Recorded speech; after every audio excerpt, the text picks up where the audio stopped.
अपना YouTube channel Real Music Studio like subscribe और bell घंटी को दबाना ना भूले। Contact number 7631565693।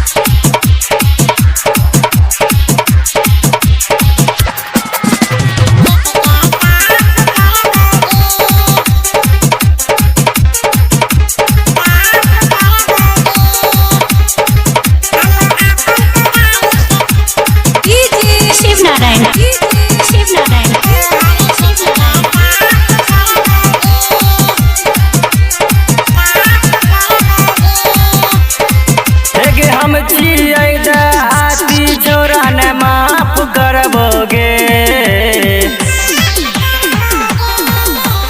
हम छियै देहाती छोरा ने माफ करबोगे। तो हम अपन कोदारी से तोहर कोदारी से तोहर खेत के साफ करबोगे।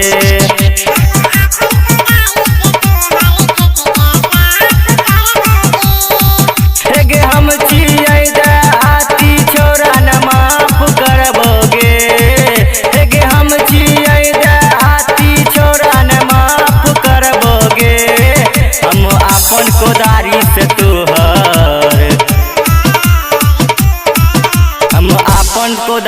से तोहर खेत के साफ करबोगे।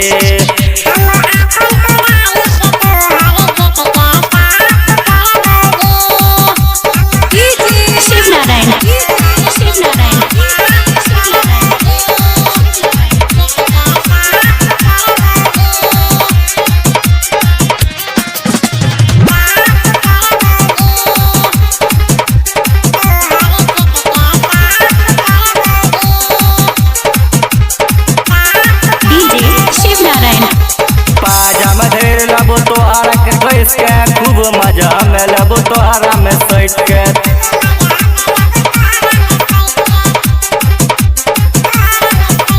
पाजा में धैर लेबो तोहरा के कैस के खूब मजा लेबोगे तोहरा में सैट के। फिल्म के शूटिंग संग में फुल और हाफ करबोगे। फिल्म के शूटिंग संग में फुल और हाफ करबोगे। हम अपन कोदारी से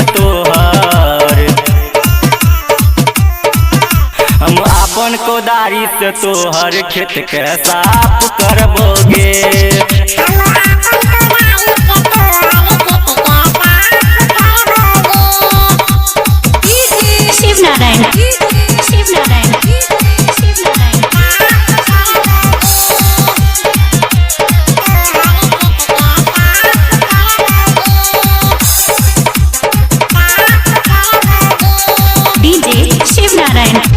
पीछा से बनौने छी अपन प्रेशर, आगू से देखाबै छी अपन थिएटर।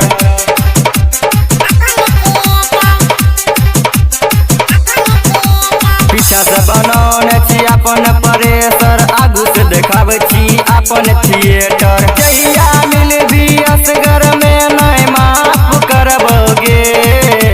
जहिया मिलबी असगर में नहीं माफ करबोगे। हम अपन कोदारी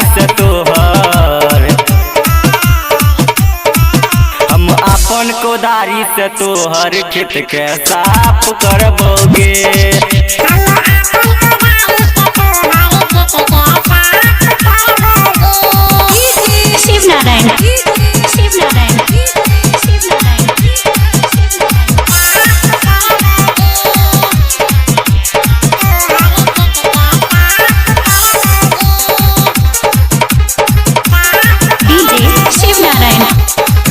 सीमा वाली छोगे तोरा दीवाना, यही से कहै छै बिगड़ल जमाना।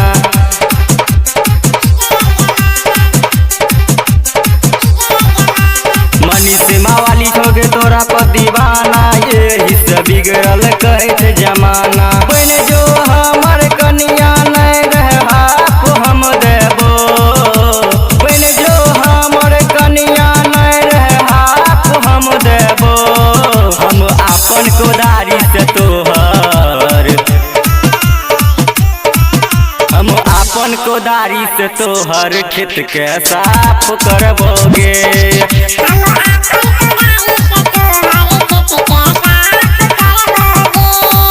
हम छिए देहाती छौरा नहीं माफ करबोगे।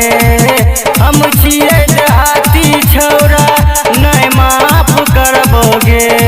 हम अपन कोदारी से